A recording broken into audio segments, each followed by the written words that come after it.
சிறகடிக்க மாசி சீரியலில் பார்த்தீங்கன்னா வீட்டுக்கு வந்த விஜயா முத்து மற்றும் மீனா மருத்துவமனையில் பார்த்ததாகவும் அங்கு அவர்களுக்கு என்ன வேலை என்றும் அண்ணாமலையிடம் பேசி கொண்டிருக்கிறார். அந்த நேரத்தில் அங்கு வந்த முத்து மற்றது மீனாவிடம் என்ன நடந்தது, உண்மையை சொல்லுங்கள் என்று விஜயா கடுமையாக கேட்கிறார். ஆனால் மீனா தனக்கு வயிற்று வலி வந்ததால் தான் மருத்துவமனைக்கு சென்றதாக சொல்கிறார். ஆனாலும் விஜயா இந்த வீட்டில் மனோஜின் வாரிசு தான் முதல்ல வரணும், நீங்கள் இப்போதைக்கு குழந்தை பெற்றுக்கொள்ளக்கூடாது என்று நிபந்தனை விதிக்கிறார். இதனால் மீனா அழுது கொண்டே உள்ளே சென்று விடுகிறார்.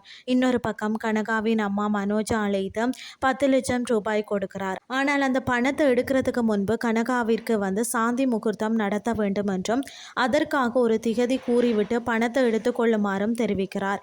அதன்படி ஒரு திகதியை குறித்து வச்சுட்டு மனோஜ் பணத்தை எடுத்து செல்கிறார். வீட்டிற்கு வந்ததும் கூடிய சீக்கிரமே ரோகிணியிடமிருந்து விவாகரத்தை பெற்றுவிடலாம் என்று விஜயாவிடம் பணத்தை காட்டி பேசுகிறார். ஆனால் வீட்டில் உள்ள மற்றவர்கள் இந்த பணம் எப்படி வந்தது என்று சந்தேகத்துடன் கேள்வி எழுப்புகின்றனர். இதுதான் இன்றைய நாளுக்கான எபிசோட்.